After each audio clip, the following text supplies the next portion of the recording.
The Ohio Harness Horsemen's Association presents Freshman Focus, a look at 2-year-olds in training across the Buckeye State.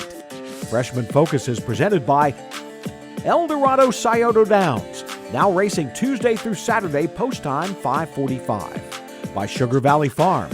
Looking for your next quality standard-bred racehorse? Look no further than Sugar Valley Farm in Delaware, Ohio. By Prolific Equine, managing stallions and mares to create champions. By the Ohio State Veterinary Medical Center, caring down to a science. And by Wire-to-Wire Wealth, strategies tailored to your needs. Welcome to another edition of Freshman Focus. Today, we're visiting with Rosy Weaver up in Glory Meadows in Beach City, Ohio. And after this message, we'll sit down and talk with Rosy Weaver about her 12 Ohio breds in training. Racing is back at Eldorado Scioto Downs. Catch the excitement all summer long. Live racing every Tuesday through Saturday nights. First race post time is 5:45. Mark your calendar to see the future stars with a $150,000 Next Generation on July 5th. Thrilling harness racing at Eldorado Scioto Downs. Horse players can earn points with the Caesars Reward Program. Eldorado Scioto Downs. Live racing is back. With over 30 years of experience in wealth planning and a lifetime of involvement in harness racing, Matt Franklin at Wire-to-Wire Wealth can help you build a financial plan that addresses the unique circumstances of those involved in the horse racing industry. Whether you are investing to build wealth, protect your family, or preserve your assets, Matt at Wire-to-Wire Wealth will work with you through the wealth planning process from start to finish. Welcome back to Freshman Focus. We're sitting down and having a talk with Rosy Weaver. And Rosy, we're here at Glory Meadows. And your career actually kind of started right here back in early 2008, somewhere around that range. Yeah, I think I was 17 when I started working here as a groom. I was working at a restaurant and on a daily basis kind of peeking around for a different job because it wasn't my favorite thing to do. Yeah. And so thankfully I found Ruby had an ad in the Bargain Hunter, I think it was back then. And so, yeah, one thing led to another and I ended up being allowed to work here and was a groom here for many years. We're talking about Ruby Hostetler, who has passed away, and the property has been purchased by another source, and it's got a new name, Glory Meadows. Yeah, I'm not even sure where Glory Meadows, that actual name come from, but the guy that bought the farm, he mentioned that he wanted to change it from Flowing Mineral to something else, and there was a few names that popped up, but he settled with Glory Meadows, and it's kind of cool. I mean, I thought it was a decent name, and there's a lot of meadows out here for my horses to turn out, so that worked out. Now, I guess, did he come after you, or did you go after him for this property? I'll never forget that. No, I had no idea he even bought it. And I mean, I knew that Ruby passed when I was in Aiken in January, and it went through my mind, like, I wonder what's going to happen with that place. It's next door, and I used to work there, and I knew how it looked, and it kind of fit my program with all the turnout paddocks and the infield and everything, because I like to turn horses out. But it went through my mind, and then I kind of forgot about it. And one night I was at home in the living room one evening after coming home from Northfield for, I don't know, like 5,000 drives. I went back up there and back hour every day each way for, I think it was about 15 years. And so my phone rings, and it's Levi, and never even, when I answered, never even dawned on me, or that was the last thing I was expecting. Yeah. And he's like, hey, how you doing? And now Levi and I go way back, as in my dad used to work with him. And when I was 14, me and my sister were like little house cleaners. And so we knew each other for a long time. And I used to get my sawdust at the mill here for Northfield. So he said, are you still training horses? And I said, yes, I am. I just got home from work. And he said, well, I just bought Ruby's farm, and I was curious if you'd be interested in renting it. And I remember I was just like, I almost dropped my phone. And I just sat down and I said, yes to whatever. And we talked for a while. He's never had a horse barn before. Didn't really know what he wanted to do, and asked a bunch of questions, as in, if he had no idea how many horses I had. Did I have 10 or 20? Or he had no idea. And he didn't know if I wanted to rent like one row and somebody else another. And so one thing led to another. And yeah, it was a definite yes instantly. And there's a lot of stuff to fix and clean up and whatever. And he did a great job at fixing stuff up. It worked perfect. I think it was empty in November or December. And then we're in Aiken until April. Yeah. So he had all that time to like fix stalls or do whatever needed, you know, an upgrade, some fence. We needed to do some repairs and stuff. But he had all that time because there was no horses here. Yeah. So yeah, we moved home from Aiken with a giant smile. And it fits your size of your stable. Yeah. Well, it kind of keeps me intact there. Like, yeah. I had 45 horses in Aiken, and we're down to 40 right now. So we still have 3 that don't have stalls, but I have 8 stalls at my farm, and we have the infield with run-in sheds. And some of these horses I race out of the field anyway. So yeah. The swimming pool, gotta love that pool. I do, and one thing that I wish I could do more of is, a lot of people ask me to do like rehab stuff, like whether the horse is coming back from a bone or tissue injury or whatever it might be. I mean, I've had horses from New York and Pennsylvania, but I have so many of my own right now, I have no room for that type of stuff. But then it comes in handy when I have an injury on my horses. So I have a couple that are swimming. One's got a bone issue, one's got a 10% tear in her suspensory, but it really helps us out because we can pitch them in there and they don't lose a lot of time while they're healing. Or if you have one with sore feet or whatever. But like Pink Jammies, she doesn't have anything hurting except her mind's a little screwy. So she doesn't like to work every day on the track. And so the pool's really helped her. So I try to, pool-wise, that helps her routine. Pink Jammies, 2 in a row in Ohio. She's something. Corey Kreiser really likes her, and Corey's bought a bunch of horses from me. Like, everybody knows we sell our horses at the end of the year, 3-year-olds. And he liked Pink last year, and he come up to me after her first win, and he said, Rosy, I don't know how she keeps going. I thought she was done 6 times, and she just kept going. Yeah. And she still, I don't think, has put more than about 70% effort in. She's different. On the way home from the race on Saturday night or Sunday, the Buckeye, I told Willis, Heartland Acres and I own her together. And I said, one thing's for sure, this is one we'll never forget when we sell her. Yeah. I think you've had 23 starts when we're videoing this sit down. 23 starts. I believe it's 4 wins, 3 seconds, and 3 thirds. That's pretty good start for the season. Yeah, much better than last year, thankfully. Horses are staying healthy and everything's flowing pretty good. I kind of staked the 3-year-olds different this year because they got so sick last year. I didn't know if being 2, if they'd kind of completely bounce back from being so sick. So a bunch of these, pretty much all of them, are just staked to the Fairs and the Buckeye. Yeah. So I think that's where they belong. Heartland Acres, your principal owner, most of the horses in the stable, Willis Troyer. How long have you been in partnership with him? I think it's about 7 or 8 years now, but it's been 5, I think, with the babies, the young horses. Dan Wilson, former state vet at Northfield, has a number of horses with you as well. I think he had 5 or 6 last year, and he's got 12 this year. So he enjoys it a lot. Him and his wife come down, average once a week, sometimes more. Just sit out there in the chairs and watch the horses jog and stuff. And I don't know if you could find a better person to be a partner with than Doc Wilson. He was my vet up at Northfield, and got to know him up there quite a few years when I was training aged horses and stuff. And then I was kind of surprised and very happy when he asked me if I would consider having him as a partner on young horses once he retired. Yeah. Now, 2-year-olds, you got 40 to 50 horses. How many are 2-year-olds? I think I got 40 horses left right now, and I think we have 28 or 29 babies. I noticed, at least in the 12 we're taking a look at today, 3 of the 12 are pacers.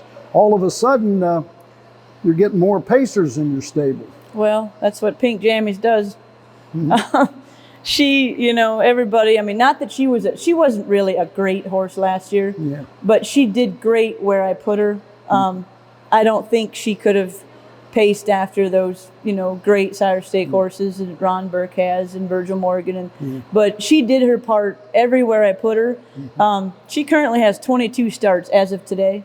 She has 22 lifetime starts, but 2 of those, I don't think should even be on there. One was at Paulding where it was a, what do you call that when they crashed behind the gate? Like they didn't even go. It was a no contest. And down in Delaware, the Buckeye, Aaron had a horse go down behind the gate and it was a no contest. So technically she has 20 starts. She's been 1, 2, 3 every time. Yeah. That's So- so she's led you to get more pacers. Yeah, but you still have a love for trotters. that would still be my pick. I think it takes more patience. Some of these pacers are fairly easy. You just tap some hobbles on them and go. But I do understand they really have to go. They might be easier to get gated and trained down, but I think it's tougher in the long run to make good money with a pacer because there's so many good ones, but there's some really great ones too. So Training and driving career started in 2008. You've had, as a trainer, 633 wins, $4.1 million, and the last 3 seasons, you've gone $2 million in purses in the last 3 racing years. So the stable has grown in size, and you're getting those numbers up there, and won't be long, you'll probably have some $1 million years. that's a goal. That's really a goal of mine is to make it to $1 million in a year, and that. I didn't know those stats. I mean, I don't keep track of my own stats. I just try to do as good as I can. But the last few years, that comes from, I mean, I used to be at Northfield. Doc knows, like he was the vet up there. I had, I'd go to Mount Hope and buy a horse that somebody else gave up on.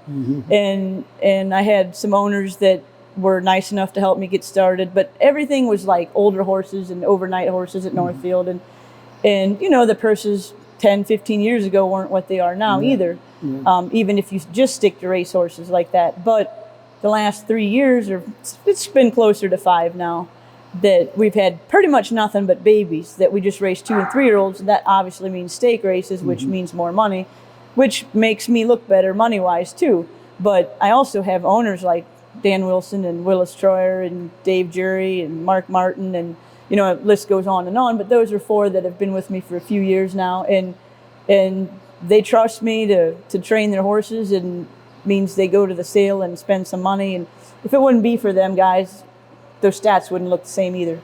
By the way, to be politically correct, she refers to me as on and on and on.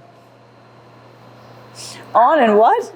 Well, you're talking about all your owners, and No, you got to buy more horses. You got to buy a horse to be with Mark Martin, Dave Jury, Dan Wilson, and Willis. A horse. Yeah. I don't think you trust me enough, Roger, to buy more than 20%. Oh, Rosy. No, I'm just Now, kidding. I remember the first time I actually really met you, I guess it was at the fairs, of course, and I think we were at Hollywood, Dayton.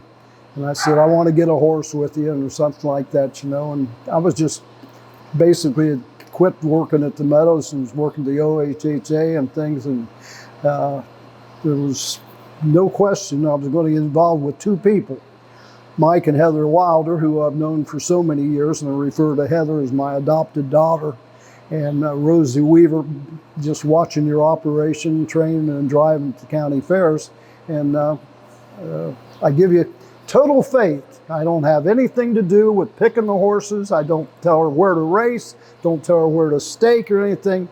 I'm what I call the perfect owner. I stay out of it. You're right, and I remember when you asked me, and I thought that was before we did a lot of these freshman focus ones, and I mean, obviously I knew you, but not that well, but that made me stop and think. I'm like, if Roger Houston asked me to be a partner, I must not be too terrible, because it's Roger Houston, and I thought the same thing when Dan Wilson asked me the same thing. because Doc's been in, you know, so many barns and so many places throughout his career. And for him to come and ask me if I would be a partner with him and train his horses once he retires it kind of hit me like it did when you asked me, to be honest, because that means, you know, it meant a lot when you and him asked me. And it kind of helped me in a way too, to realize, you know, hey, I'm doing okay. Because that's something I really struggle with a little bit is believing in myself sometimes. And you and Doc really helped me boost that when you asked me. For real, I'm serious. Now, 2008, how good's your memory? Probably not very good. Depending on the question, I'll remember though. Who was your first winning drive with? Just Judy. Where at? Mansfield. You sure? I think Richland County Fair. Am I wrong? How fast did it go? Oh, geez. That's a lot. I don't know. All I do know is I popped the 2-hole and it was just terrible, and I did end up winning. 2:03 on August the 4th. Okay. But it was Judy, right? Just Judy? Just Judy. Yeah, for Jimmy Smith? Yeah. First training win? Oh, God. I have no idea. Peggy Lane. Oh, for Home Stock Farm. Yeah. Yeah. 2:14. At Canton. Canton, Ohio. See, I remember now. Fact is, that was 2 in a row for Rosy Weaver. I think I drove Peggy too, didn't I? You drove Peggy Lane. Yeah. But you won as a trainer with Just Judy, and that was 2 straight wins.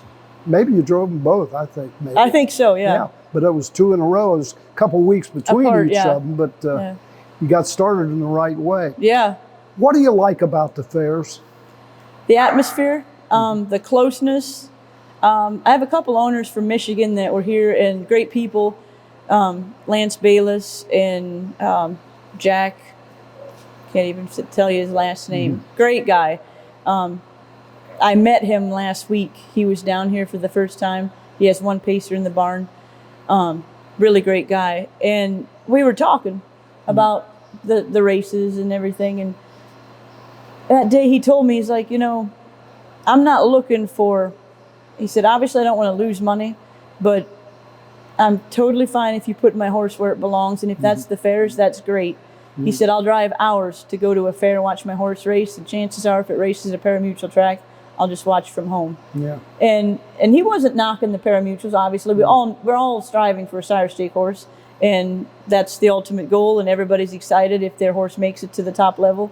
But I could just tell in him there talking that he loves the county fairs too. And for me, like, we go to the raceways, Northfield, Scioto, and you know, everybody's busy, everybody's got their own thing that we ship into the paddock. Northfield's still got the ship in, but we're hustling and everybody's doing their own thing. And at the fairs, of course, it's a little different for me too than most people that go to the fairs, because like when we go, we like pack our own water on the back of the truck and the generator and the ice chest, and it's kind of I wouldn't call it a party because we work hard, and you know, I got great kids, and we have it's like a drill team out there in the infield when we're at the fairs, but everybody enjoys it. We all work together.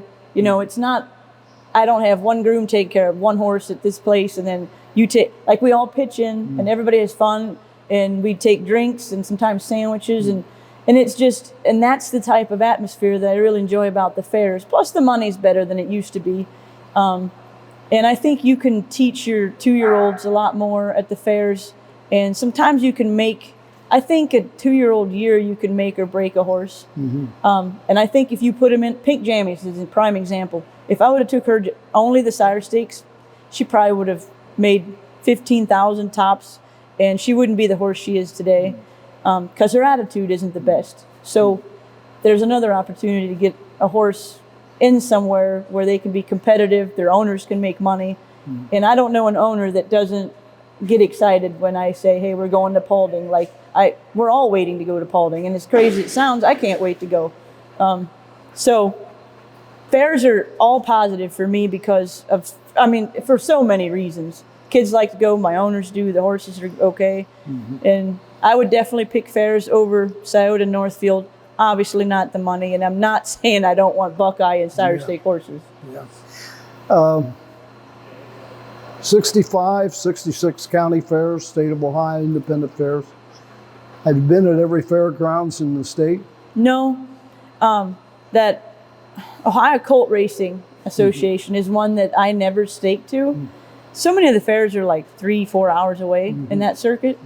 Now, I bought a horse, or an owner did, a few years back, named Tixie Yankin, still racing today for other people. Been a great horse, but he was staked to that circuit when we bought him. So that year I did hit a few of those fairs, but I think I've hit all the other fairs, the other 3 circuits. Some year or another, I've seen them all. Yeah, I guarantee you have, because it seems like wherever I go, you're racing a horse.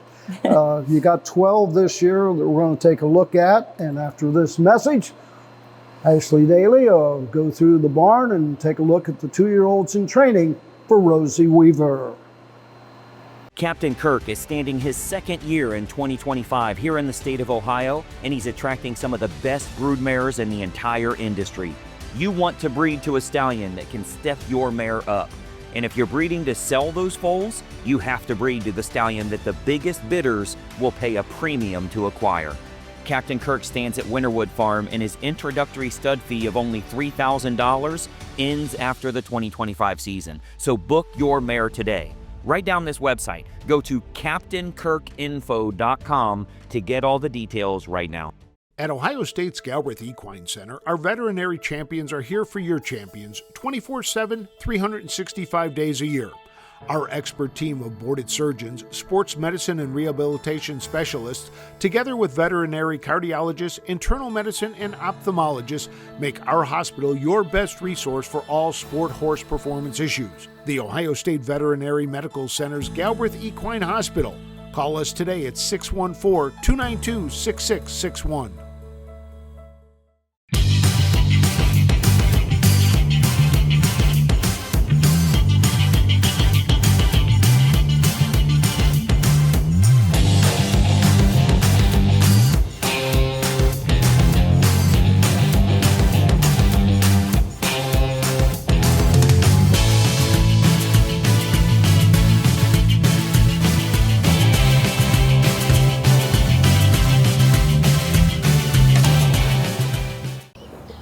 Thanks for joining us for this edition of Freshman Focus. Let's go ahead and head inside Rosy Weaver's barn to look at 12 of her up-and-coming Ohio breds. Our first stop is Gelding Trotter Pump Action by Long Tom out of the Jailhouse Jenny mare, who was by Jailhouse Jessie. This was a $29,000 purchase for you out of the Blooded Horse Sale. Why don't you tell us about him? I bought a few horses from the guy that raised him. And the second I saw his video, it just kind of caught my eye, and the way he trotted, the way he moved. And I called the guy, asked him about him, and he said the only reason he was in that sale is because he was a little on the small side. And that guy's a really good, he does really, really good, you know, getting his colts ready for the sales and stuff. So he was smart about it, putting him in that sale, because he was kind of a standout for that sale. That's why we had to pay $29,000 for him, but I think he's worth it. I did then, I still do now. I'm glad you said that, because the Blooded Horse Sale, we did see numbers down a little bit this year, but this colt was actually the most expensive foal out of this mare, and he's had some sibling that's not produced a whole lot. I think they've made under $20,000. What about him, you think, drove up that price for you? Like I said, I think if he would have been at like the Buckeye sale, I think I could have probably bought him for more like 18 to 20. And I'm not knocking the horse. I'm just saying the guy was really smart putting him in that sale, because he was definitely a standout at that sale trotter-wise. I mean, I wasn't there looking at Pacers that day or anything, but he was a really good-looking gelding, or colt at that time, gelding now, and he still is. He's still one of my better colts on the track. He's doing everything right, and he's got a lot of class to him when he goes, like he's really proud going, and that's kind of how he was at the sale. We had a little bit of an episode at the sale when I went to buy him. He was really nervous and flighty and spooky, and the guy told me he's alive. And they took him in the ring to sell him, and he absolutely bugged out. Like, went down in the ring, slid, skid. They actually took him out of the sale ring to sell him. And Willis Carolyn Acres, usually him and I are on the same page when we look at colts and to buy horses and stuff. And I think that donut he did in the ring kind of spooked Willis, and he's like, this horse, I don't know. And I just kept bidding because it didn't really scare me, you know, about buying him. And after we bought him and I signed the ticket, and I asked Willis, I said, well, Willis, are you in or out? And he's like, I don't know, you think you can keep him calm? And I said, oh, he'll be fine. And you know how horses are in sales like that, I mean, all the people that look at him and everything's new and stuff, so I never really count that. But I'll never forget that. It was kind of he put on a show before he was sold. How has his mind matured so far for you? When he got gelded a lot, he's never been mean at all, never even was studied, just very alive and nervous. We had the matinee down at Aiken, and his stall was, of course, on the side where the track was, and he was acting like he's raced 20 times already. I mean, he was on his back legs sweating, so hopefully he won't do that once he gets to the races, or it's going to hurt him on the track. And there is Pump Action by Long Tom. Princess Carolyn is a filly trotter by Creatine out of a credit winner mare, Social Success. Rosy, what has impressed you about her so far? We bought her at Lexington. Willis actually wasn't with me at the sale. He couldn't make it. My brother and his wife went. And I didn't really care for her video that much. I'll always look at videos when I buy horses, but I don't buy one off of a video. But when the guy brought her out of her stall, she literally stepped out of her stall, and I was like, she's going home with me. She had everything that I like. Like, she just walked out of there like a professional. She stood there like she just did everything right. And she's still doing everything right, except she's getting a little bit hot. A little bit more than I wish. And last week she had a little incident where she made a break, but she's been rock solid, and I think she's a pretty good horse. How is she rigged? We got an open bridle on her right now. We got an ear hood. Very, very clean gaited. She doesn't have hobbles. No boots up front, just a pair of trotting boots, and she's a machine. We haven't hooked to the race bike yet, but here on the farm track, we're still in the jog cart. How fast is she going? I think she's been in 2.9. Pretty much all the ones on Focus today went right around 10 or better last week in the jog carts. So this weekend we'll hook them to the bikes. When you're going in training groups, do you like your fillies all together? Do you like mixing them up with your geldings? How do you pair Usually them up? I do fillies and colts separate. We have a handful of pacers this year, and we ended up just with one pace and filly. So obviously she's not going to train by herself. So since we've been going like faster than 15, there's the odd days where I'll mix and match, but I prefer to keep them boys and girls. Like down in Aiken, we always do. There is Princess Carolyn. Where There's Smoke is our next stop, a gelding trotter by Guardian Angel Oz out of a Dunrail mare, Maple Grove Smokey. This was a $42,000 purchase out of the Ohio Selected Jug Sale. This was one of our favorites at the Select Sale. Dr. Wilson, Dan Wilson, and Heartland Acres and I own him together. We have, I think, 12 horses that us three own together, or 11, something like that. And he's probably the best one of the babies so far. Got a ton of talent, just gifted. And the only thing I'm concerned about is right here. He's really, really hot right now, and we've been trying different things, different bridles, and so far he's completely opposite of, like, normally when they're hot you open them up and it kind of calms him. The more you open him up, the wilder he gets. So right now he's back to a blind, but in the stall he's like this every day. In the barn, I think it's Katie's best 2-year-old to take care of. It just doesn't really make sense why he's so keyed up on the track, but he went in 2.8 in the jog cart last week by himself, and I don't think he knew he trained. I mean, he's got that kind of talent, but I am concerned about him being so nervous and keyed up, and, you know, because soon here, if he wants to be a good horse, he's going to have to race against some horses that are good, and mistakes will cost. So hopefully we can get him calmed down. Say, the mare he's out of has produced quite a bit, you know, in her damn career. He has a half sibling that's made over $230,000. When you're at these sales, how much attention do you pay to pedigree and siblings? A lot. Yeah, and he's got Tuffle breeding behind him. And I mean, we always look, like I said, we look at videos and we look at pedigree, confirmation, of course. And yeah, we pretty much try to cover all the bases. So he's a looker. So he almost looks like, we probably can't pick it up on video, but almost wants to roan out on his back end. He's almost gray, it's like a gray roanish. The more winter hair he sheds, the lighter he gets. But yeah, like out on the track on a sunny day, you can plainly see he's gray. And that is Where There's Smoke. Our first pacer to be featured is Captain's Dance by Dancin' Yankee. Rosy, what do we like about this pacer? Why a pacer? Well, like I said in my interview, Pink Jammies was bought last year at Lexington. Heartland Acres and I bought her. And she did good for us, and so we tried a couple more pacers. I think we ended up getting like 7 or 8 this year. No special reason, just it worked out last year, so we're gonna try it again this year. What caught your eye at the sale for him? His video really caught my eye. He just carried himself a little different than a lot of pacers when I watched the videos, and just looked very professional at the sale, kind of like Princess Carolyn when he got him out of his stall. You know how that sometimes they jump around and they're spooky, and some of them are aggravated because of all the people that look at him, rightfully so, but he just stood there all loud and proud and professional and kind of handled himself pretty much like that ever since we bought him. He's a pretty nice colt.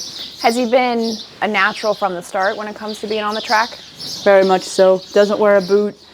Very handy. I have a few pacers that can really go too, but they're big, so they're a little bit gangly. Like this horse could race on any size track at any point. He's really quick and handy, sensible. He's got all the right tools to be a pretty good horse. What is he staked to? Everything. And OSS included? Yes. And like I said, it takes a really good pacer to be in the sire stake and be competitive, and I know that. I didn't stake them all to that, but this one I did. That is Captain's Dance. Next, we are with Eckert Hill Brady, a gelding trotter by In Range out of a muscle mass mare, Carry the Torch. This one is pretty special because Roger Houston owns part of him. Yeah, and the guy that raised him, he's probably really hoping I'll come through this year because this is the 3rd one we bought out of that mare. And the first one was just really tiny, but she had a lot of fire and desire.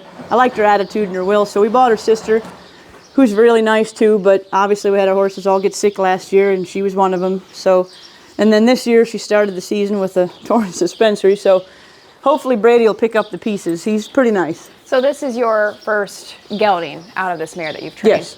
What do you like about him? He's very clean gaited. I wouldn't say he's got a pouty attitude, but almost. He's kind of lazy. I would love to give some of his attitude to Where There's Smoke and let him share, because he's, like I said, he's almost lazy, but a lot of times that'll make you a lot of money as a 2-year-old trotter. But he's same as like the other horse, Smoke. No hobbles, hardly any boots, rarely makes a mistake on the track, kind of easy on himself, constantly sleeping, and he's sort of lazy, but I really don't mind that because he'll go. He trained in 2.9 last week in the cart. When you say sometimes that laziness in these colt trotters is helpful as a 2-year-old, you just mean staying flat and not getting themselves worked up? Yeah, manners, because, even like the next generation, we all know how fast that race goes, and obviously you're not going to spend all that money for a slow horse.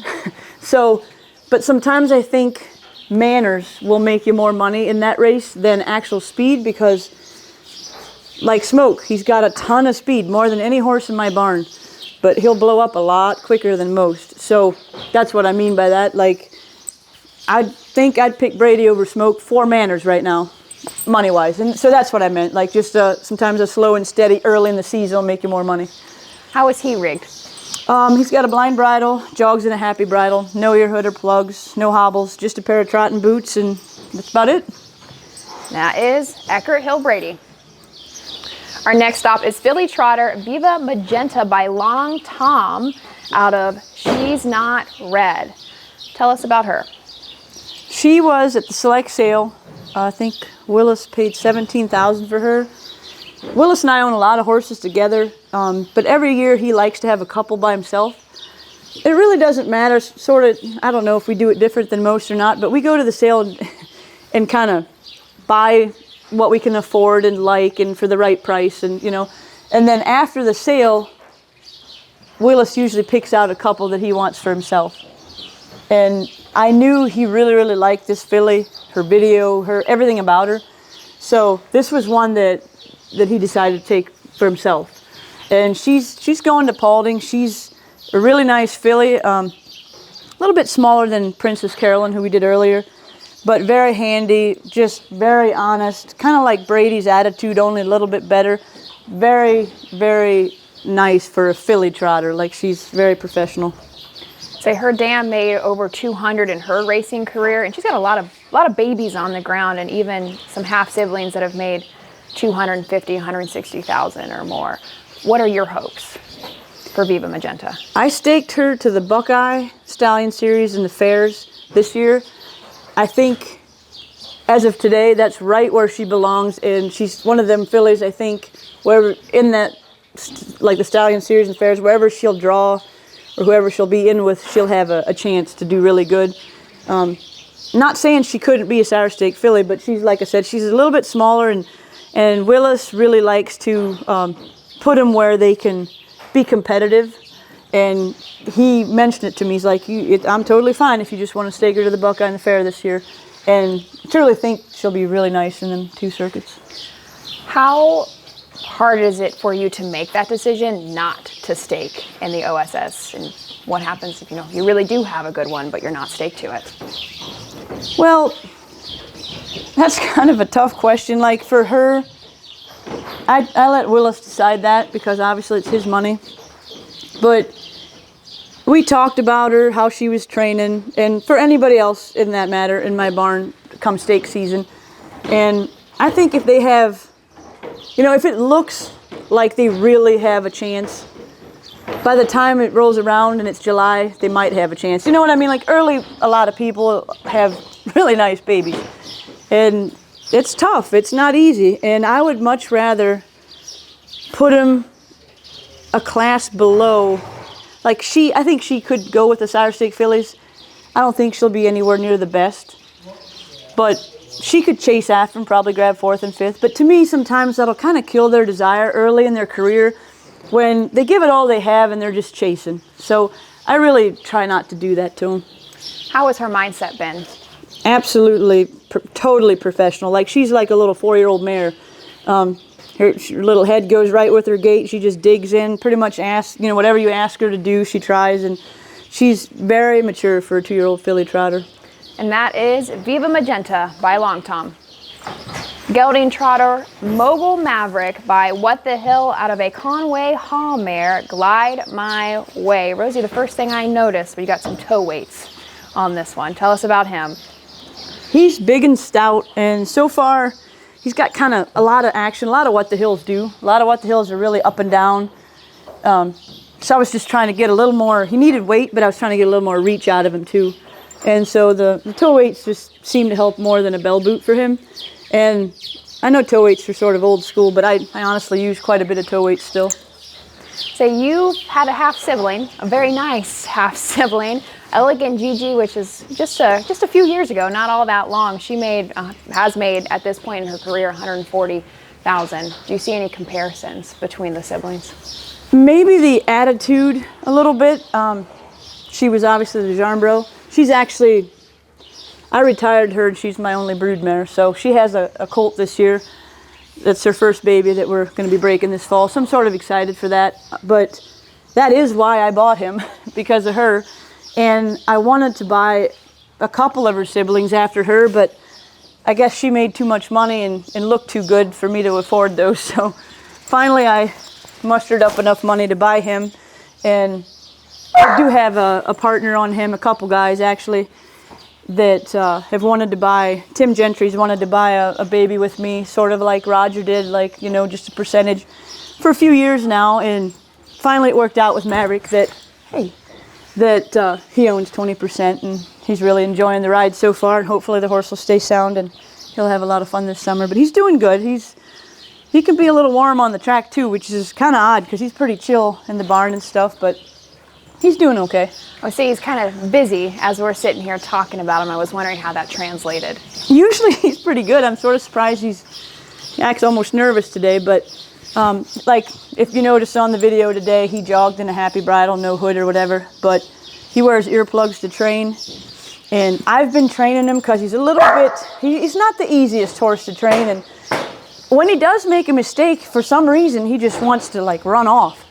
And so last week I wanted to watch him I haven't seen him from the side in a long time. And so I had Robin train him. And when he come in with the second trip, Robin said, you can take that earplug string and put it over there on the bench for a couple months. So you can kind of imagine how it went. So he's a little bit aggressive out there on the track. But if he gets rid of that yet, I think he'll be a pretty nice horse. He's staying sound and got a clean gait. Like I said, he's a big, strong horse, so he needed a little extra weight, but otherwise he's good. Can we expect to see him at Paulding? Yes. Him and Brady will both be at Paulding, unless something happens. And that is Mogul Maverick, gelding trotter. Gelding Trotter Pickle Shot is our next stop, originally sold under the name 7 Lick Blaze. This is a gelding by Long Tom out of a Don't You Forget It mare, Lady Mayflower. This was just a $6,000 purchase of the Buckeye. Rosie, what turned you on to him? Well, it's kind of an odd story with him. I know the guy that bred and raised him, and he had me look at him at the sale, and at the Buckeye, and there were so many horses at that Buckeye sale that they actually ended up, a bunch of them, going for really a lot less than they were actually worth. And this is one of them. And I didn't buy him at the sale. Like we picked out some other ones we kind of liked better, and he was really kind of small at the Buckeye. And he's still not big, but he grew and filled out quite a bit since then. But Corey Kreiser ended up buying him. And I think he bought him online. Like, I don't think he was even at the sale. And Corey and I, I've swam horses for Corey, and he's bought horses after the 3-year-old year from me. So we do some horses, not that we train together or anything, like he doesn't own any horses or whatever, but like I said, I've had quite a few here to swim and stuff, so we chat, whatever. And he's always kind of in line waiting to buy more. And he had him, and I was trying to sell Itty Bitty Blue and Adventureful Pete at the end of their season. And I'm pretty sure if my story's correct, he bought him, didn't even see him, and just turned him out somewhere. And when I asked him about Pete and Blue, he's like, well, why don't we just trade? He said, I can't train trot and babies and whatever, he's talking. And so we ended up doing that. He took Pete and Blue, and I got him, and then I forget what the difference was, but we kind of made a trade. And so when I think Joe went to get him or had brought him home, and he looked like a little horse had been turned out with a couple brood mares and long-haired and scraggly or whatever, after the sale. He was all shined up at the sale, of course. And I remember thinking, man, I don't know how good this trade was. But he's also a horse that Dan Wilson's wife, Barb, had picked out at the sale that I think she was maybe putting a couple notes in Doc's ear about buying him, and I was unaware that she really liked him that much. But it all ended up working out because I traded for him, and then Barb bought Doc's wife bought 25% of this little horse, so this is sort of her horse. He's doing good on the track too. Like he had a little episode last week where he popped the curb behind, and so we're currently putting him in the pool right now for the next few weeks. But he's holding his own out there on the track. He can really trot. Is it his gait, clean gaited? Very, very clean. Wears a pair of trotting boots, no hobbles.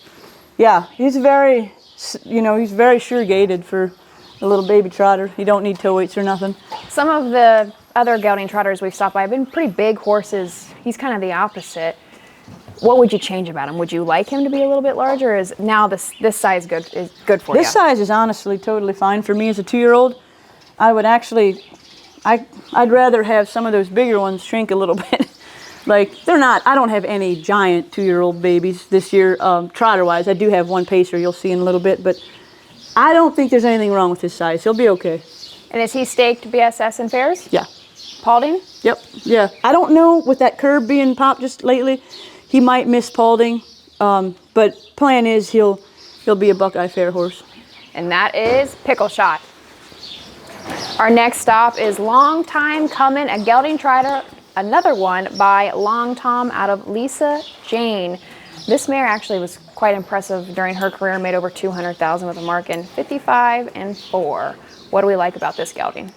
Pretty much everything. I think this is one of Robin's favorites. I don't train him a lot because he rarely does anything wrong. He's very level-headed. We do have a hood on him now, but just the last couple training trips, it's like the light's flickering and he's starting to realize what's going on. And so we put a hood on him, but he's not wild or out of control by any means, but he's kind of got a different gait too, really low going, no wasted motion whatsoever, and just a very nice trotter. With your second trainers, what kind of communication do you have if you're not sitting behind this horse all the time? Really good. Joe and Robin are great. You know, they'll go out there and if something's not right or something's going on, and they always voice their opinions on what they see, and usually the opinions are right. You know, they know what they're doing. Davey does too. He's just starting to train. He's 16 or 17. So he's just learning, but he does a great job too, and he's trained. There's one that's not in focus today that easily could be as well. That's an in-range colt that he's trained, and so I have a really good crew helping me jog and train. What is his temperament like? Very mellow and chill, just like you see here, and that's why I said he didn't need a hood or anything till just the last few training trips. It's kind of like it's clicked what's going on out there. But he's easy to take care of, and one of the girls that takes care of him, she's new this year, it's her first year, so this is her first focus today. And, but yeah, I think she really likes him, and he's very nice. That is Long Time Comin'. The Hill You Wearin' is a gelding trotter by What the Hill out of Dress for Success. Rosie, what's he been like? Well, he was kind of tough to break. He's really big and strong, stout. And for a long time, we had a little issue hooking him, and he wasn't easy.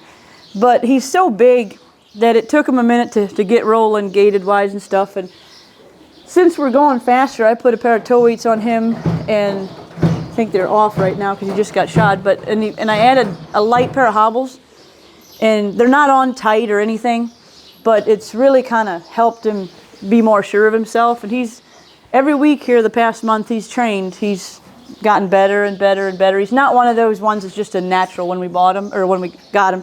Lance actually bought him, I think at maybe the August or November sale would have been 2 years ago as a weanling.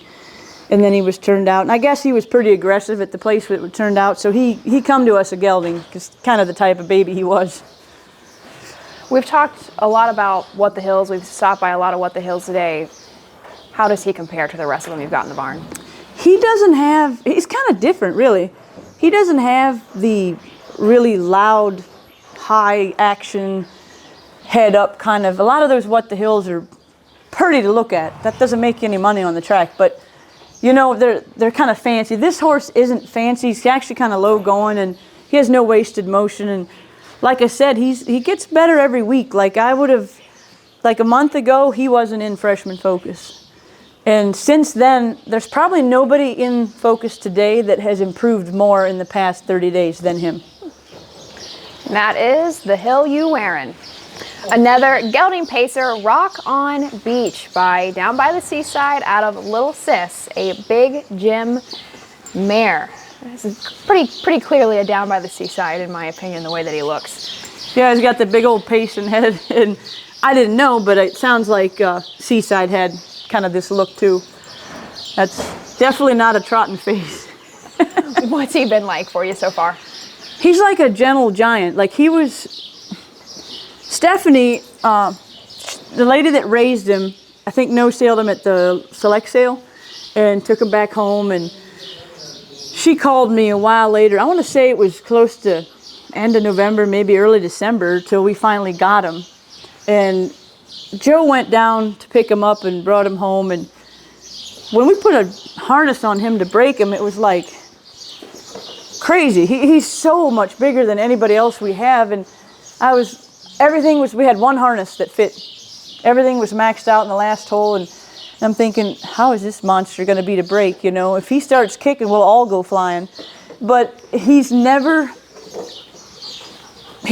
done anything wrong. Like, he was sick and aching for quite some time after we gelded him. Got an infection inside, and for over a month, more like 6 weeks, and he just kind of quietly, quickly has become a really nice horse. And he's training, I mean, he didn't miss a lot of jog days, but I didn't train him for about a month down there because of his illness he had. But he's just been taking everything in stride, and he's trained in, what did you go, Joe, 2.9 or 2.9 the other day, in the jog cart, and big, strong, you know, going pacer, and just it's like a gentle giant. It's a good description for him. We've talked to a lot of trainers so far this year with Seaside babies that are very aggressive or super lazy and laid back. What's he like? Honestly, I'd put him about in the middle. Joe almost always trains him. Doesn't hardly ever do anything wrong. Watching from the side, I mean, he's like, I think if you hooked him to jog him, I think he'd walk around the track 6 laps if you just let him walk. But you just chirp to him and he trots off. Like, he's willing, but far from wild. And how do you have him rigged? He's got a blind bridle and a pair of hobbles. No boots, no ear hood. He's very easy and very clean gaited, and he was probably one of the easiest ones to break, thankfully, because he barely fit in the breaking cart. That is Rock on Beach. Our last stop is gelding pacer Dragon's Shadow by Fear the Dragon out of Barbara's Shadow, a Shadow Play mare. Let us know what he's been up to. I liked him at the sale, and he had, I think, an OCD removed out of his hock or something, and his hock was a little swollen, and it was one that Heartland Acres, he kind of wasn't one of his favorites. Not that he didn't like him or anything, but so kind of last minute, like almost in the sale ring type of thing, Joe and I decided to buy him together. So this is one that him and I own together, and he was easy to break. Kind of your typical Fear the Dragon. As far as I know, I haven't had a lot. I've had 2 other ones, and Pink Jammies is one of them, and Bounding Delight. And they're definitely not like horses that are, you know, looking out of their stall with their ears up and eyes all bright. I wouldn't say he's pouty or anything, but definitely has days where, you know, if you put a couple, he wears 2 head pulls or a tie down where he might pop a wheelie or 2, or he's a little bit like that, but he's very clean gaited. But we had a little bit, like early, he was just really, really nice. But here as of late, he was crossfiring a little bit, but I think we got that cleaned up, and he trained really good last week. Gorgeous looker on the track. But I know looks don't get you anything. But he's got that proud way of going, and I think if he stays on the clean side of like the crossfiring, I think he'll make a pretty nice appearance this summer too. Did he have any problems transitioning from Aiken back up here to the home track? No, he was down in Aiken. I can't remember. We might have hit like maybe 2025 before he ever made any kind of clicking sounds of crossfiring, you know. And he's like he doesn't wear hobbles, and he's pretty much all pace. Like, we train him in hobbles, but he's one of those pacers on the track that paces pretty much all the time. But no, none of our horses really have struggled. It's one of the reasons I like Aiken. The temperature isn't that far. Like, when we come home in April, it's not like it's 90 in Florida and then 40 here or whatever. It's more of the same. Like, it snowed a couple times in Aiken. So the temperature's never an issue. The big horses, once in a while, the first couple times they train, it's different.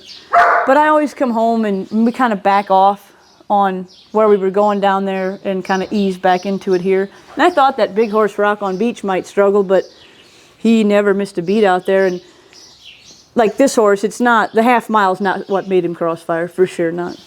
Did you change up how he was shod then? Yeah, we have a shoe behind with a little bit of a trailer, and changed his shoes up front to aluminums, kind of quickened him up front, and it really helped him.